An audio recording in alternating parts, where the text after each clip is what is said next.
Wrapping up the spoilers for Outlaws of Thunder Junction in today's video. Welcome back, ghouls and goblins. I hope you're having an absolute magical day. My name is Hello Good Game, and I am pleased to be your host within this Magic the Gathering video.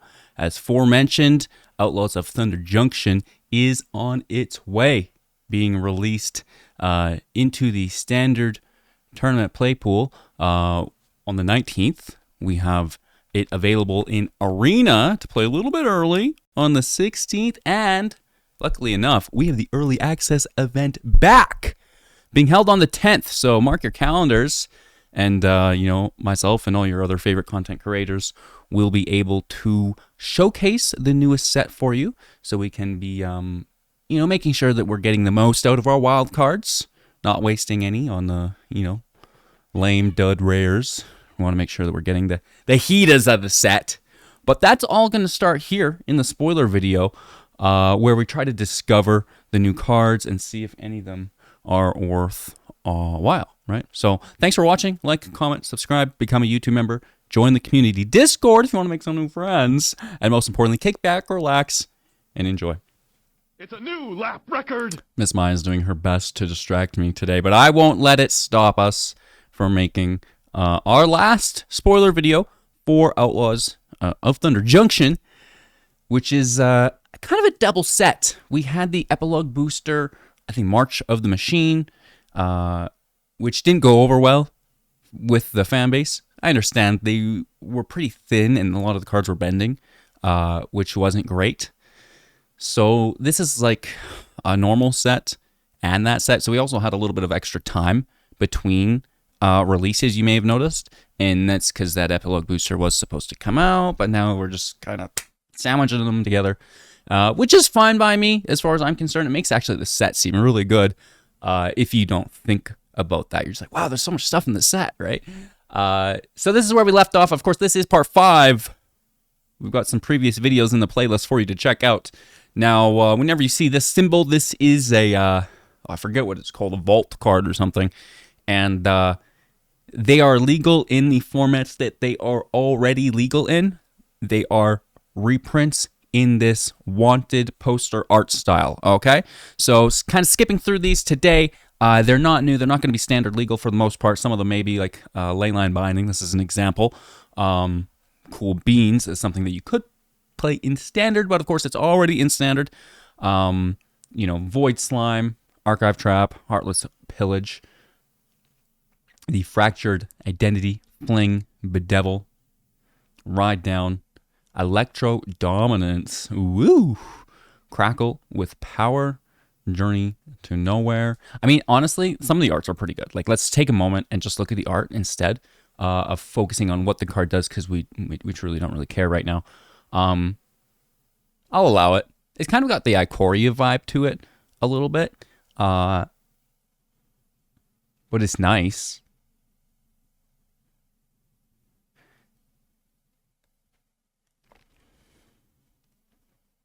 It's vintage too, right? It's like I was gonna kind of complain. It's like, well, it's a little bit like faded and stuff, but that's it. That's the style, right? So, yeah, just taking a moment to appreciate the art here. A lot of the red cards I feel like are blending in with one another, and maybe that's just because they're beside each other. But it's like, not the frame is identical, sure, within that color, but there's so much just red background, specifically within these two cards here. It's like, whoa, it's a lot to process. All right, Collective Defiance, Siphon Insight, Tyrant Scorn, Primal Command. Anyways, into some new cards. Mirage Mesa. This is a new desert. Deserts are fairly common within this set, which is cool. Not only for this set, but older sets as well. Within Timeless and Historic and stuff to capitalize on the deserts. So, entering the battlefield tapped, and you control a color, and you can tap to add mana of the chosen color. Very good in a multicolored deck, right? Just fixing your mana In tap's a little bit of a bummer, but it happens. Throw from the Saddle is our second new card here. For 2 mana at sorcery speed, target creature you control gets +1/+1 until the end of turn. Put a +1/+1 counter on it instead. If it's a mount, then it deals damage equal to its power to target creature you don't control. Sorcery speed though, so mid at best. Quick draw for 1 instant speed. Target creature you control gets +1/+1, gains first strike until the end of turn. The +1 toughness is almost irrelevant while providing first strike. Let's keep that in mind. Until end of turn, creatures target opponent controls lose first strike and double strike until the end of turn. I mean, that's not terrible, but again, I don't think it's great. Highway Robbery, 2 mana, sorcery.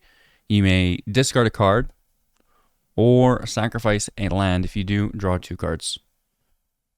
Plot for 2, which is nice as well. Hi, Maya. How are you today? Meow. So, thinking a quick draw a little bit more here. Maybe it's best defending against a trample attack. That first strike can stop a lot of trample damage where your opponent may be over-calculating, which is great. So I think there's maybe some value there, and it can double as an offensive spell if you need. It triggers prowess, which is great for, not much mana. Just trying to think of the strengths of the card, right? Instead of just totally writing it off, which I'm going to be doing a lot today, because as we wrap up this set, we go through all of the bulk commons and uncommons you may be noticing today. We might have a rare or 2, but don't hold your breath, right? Highway Robbery for 2 also doesn't mean we can't find good cards. Let's keep this in mind. Like I said, we can plot this to sacrifice a land or discard a card to draw 2 cards. So, the land sacrifice is interesting. Maybe that is part of a strategy that we focus on. But sacrificing your land just as a base thought is never a great idea. Vault Plunderer for 3, a 3/1. When it enters the battlefield, target player draws a card and loses 1 life. That's not terrible, honestly. It replaces itself, the cantrip, through that draw. Losing the 1 life isn't great. However, maybe it provides you with lethal, right? Maybe your opponent has 1 life and, you can have the draw and I'll win the game. Maybe it's as easy as that. You potentially could have a Sheoldred in play, and now you're getting 3 damage. Food for thought. All right, so it's nice that it can be both value generating for yourself as well as potential reach or damage output on your opponent's health points. Okay. Nizumi Link Breaker for 1 as a 1/1, and when it dies, you'll create a 1/1 Mercenary. These are all generic, right? It's a token. You tap the token. Creature you control gets +1/+0 until the end of turn at sorcery. There's nothing special here. It's a 1/1. It doesn't have death touch. Bummer. It has that death trigger, which is decent, and it's a rat, which counts for something, and is also a warlock, counting now as that mercenary creature type as well. Okay, I'm saying that a lot today. I didn't even watch any South Park. I've not seen that show in a long time, but today's the day, We're pulling it out. Mourner Surprise for 2 mana at sorcery. Return up to 1 target creature card from your graveyard to your hand. Create a 1/1 Mercenary. Again, they're all the same. I'm not going to go through that every time. Tap it, +1. Well, sounds like you. Moving on. Corrupted Conviction for 1 instant speed. An additional cost to cast this spell. Sacrifice a creature. Drawing 2 cards here. Not bad. Instant speed. 1 mana. Very good. I think this is just a reprint, right? I think we might even have this in standard still. Consuming Ashes for 4 instant speed. Exile target creature. If it had mana value 3 or less, surveil 2. I call this limited removal, right? Because any removal in limited is good.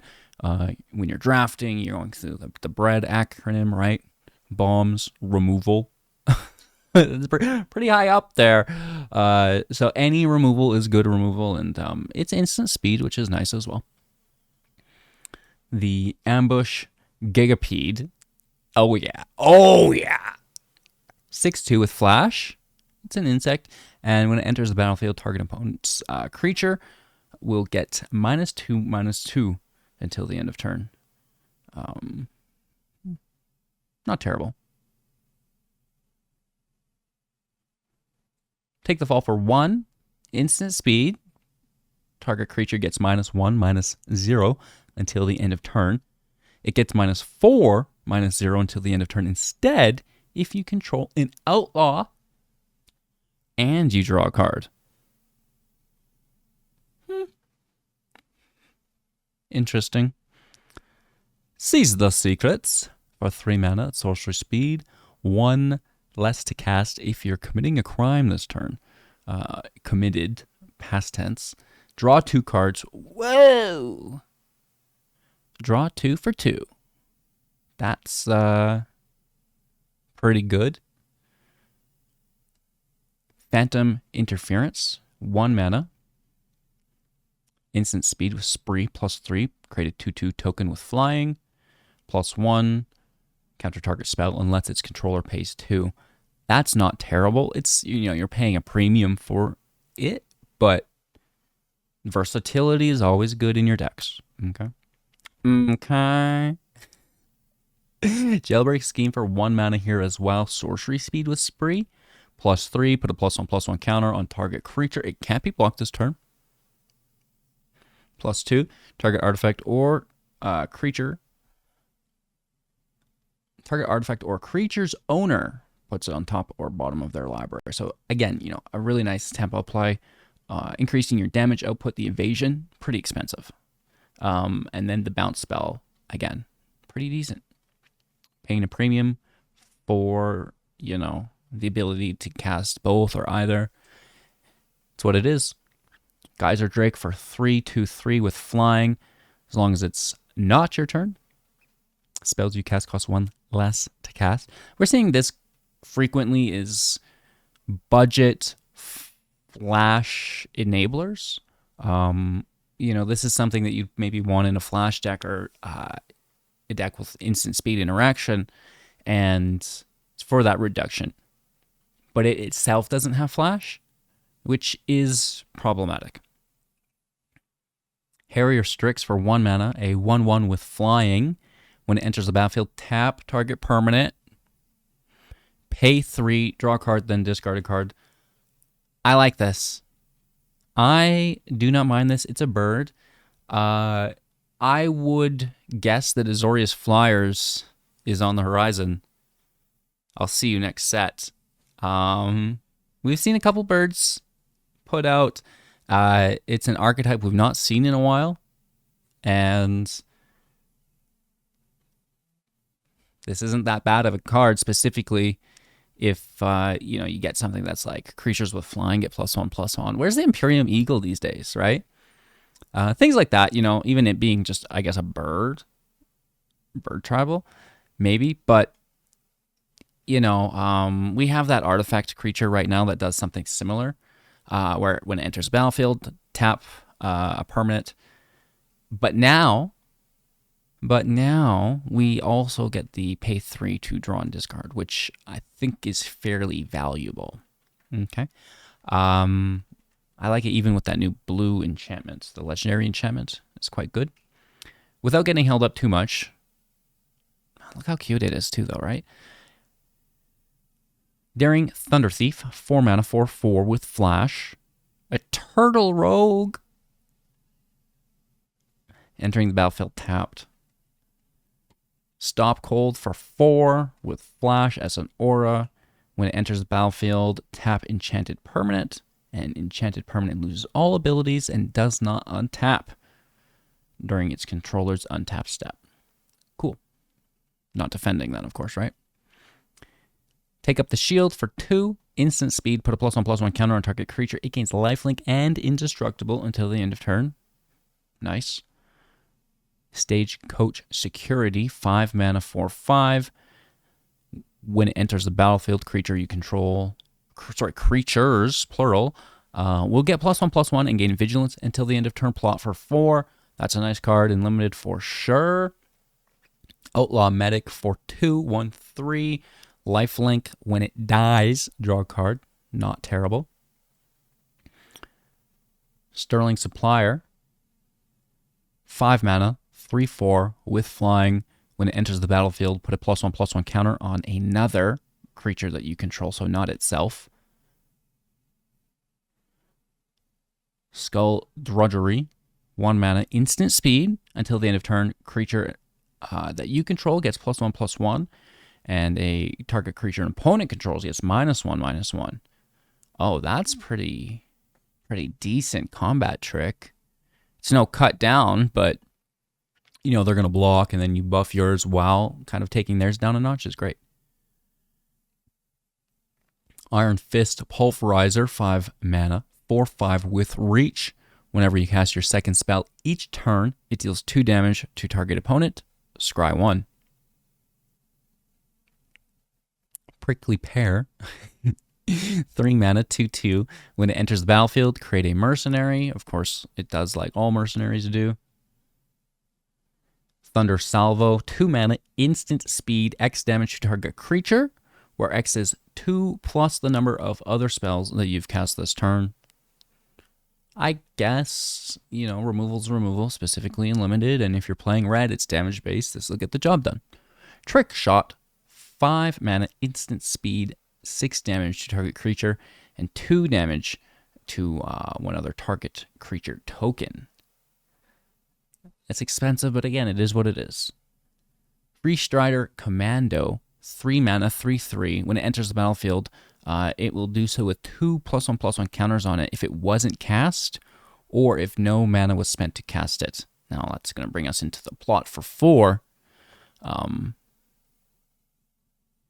Wild. No mana to cast it, right?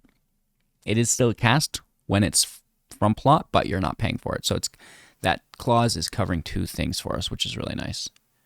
Giant Beaver, 4 mana, 4/4 with vigilance, and when it attacks while saddled, put a +1/+1 counter on a creature that saddled it, and saddle for 3. Spinewood's Paladin, 5 mana, 5/4 with trample. When it enters the battlefield, gain 3 life, plot for 4. Snakeskin Veil, the reprint is here for 1 mana, instant speed. Put a +1/+1 counter on target creature you control. It gains hexproof until the end of turn. Ankle Biter for 1 as a 1/1 with Death Touch. Drover Grizzly, 3 mana, 4/2. Whenever it attacks while saddled, creatures you control gain trample until the end of turn. That's not bad. Saddle for 1. Let's go. Overzealous Muscle, 5 mana, 5/4. When you commit a crime during your turn, it will gain indestructible until the end of turn. That's pretty good. Sterling Hound, 3 mana, 3/2. When it enters the battlefield, surveil 2. Silver Deputy for 2 as a 1/2. When it enters the battlefield, you may search your library for a basic land or desert card, reveal it, we'll shuffle, and then put it on top. So it's not a draw, just confirms your next drop. And then you can tap it to give a creature you control +1 until end of turn as sorcery, like a Mercenary would as it is. Conduit Pylons. When it enters the battlefield, surveil 1, tap for generic, pay 1, tap it, mana of any color. Then we have more art to go through. Reprints within the wanted poster style. Very cool. Hard to build a whole deck around this art style, though, which I like to have my decks match a lot of the time, if possible. It is what it is, though. It's not that I don't like them, by any means. More so for commander decks, I would say, where it's just like a whole deck of crazy art, I guess. Or if you just like them, grab them. Why not? I mean, that's what it's about, is just enjoying it. And if you do, then do. I mean, I like them.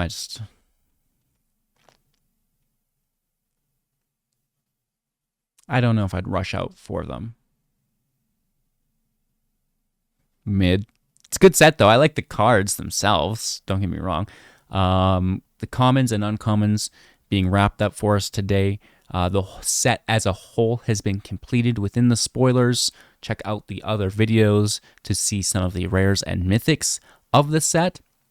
You know, it is important, I believe, to get an idea as to what the set has to offer as a whole for when we are competing in these first couple days, specifically within the limited format, our drafts and our seals, where we know what the good removal is, we know where the good card advantage lies within the set, and we can capitalize off of that. And that's why I love to do my homework. I hope this has helped you gain a deeper understanding of what the set has to offer. Again, it's going to be playable early in Arena's early access event on the 10th. I'll be streaming as much as I possibly can. And then in Arena for everyone on the 16th, and finally standard playable in the tabletop world on the 19th, I believe, right? Which is pretty exciting. Of course, the pre-release events start soon in your local game store as well. Check in with them. And yeah, I hope you guys enjoy. I know I certainly am looking forward to it. As far as my plans for the next couple days, it's going to be theory crafting, right? I'm going to be making a variety of new decks for the early access event that are, you know, focused on being competitive and original, right? I'm not just going to play mono red with the one new card. Maybe later on in the set, sure. We've seen these new red cards and they look great. But we're going to try to play with some of the new mechanics and explore the set as a whole, right? And just have some fun with it, right? And then probably crank up our competitive nature once it is released into Arena as a whole, right? So theory crafting into the event. When the event hits, we're going to jank lord it while trying to win games still. You know, we're just having fun. And that's, you know, what my channel is basically as a whole. So just trying to magnify that a little bit here for the early access event. And then after that, like I said, we're going to probably crank up, you know, our build nature, and, you know, here's the new mono red deck, and here's the new, you know, so on and so forth, and see if we can discover anything that is strong enough to compete also against these upgraded decks. Like, I'm sure, you know, the Boros deck is, we're looking right at it, maybe it receives an upgrade or two within this release as well. But then simultaneously, what's new that can compete with these upgraded variants, which is, it's always a fun process as a creator, right? And I'm sure for you all as well. Anywho, thank you for watching. I hope you have a magical day. Like, comment, subscribe, become a YouTube member, join the community Discord, and I will see you all soon in the early access event. Peace out.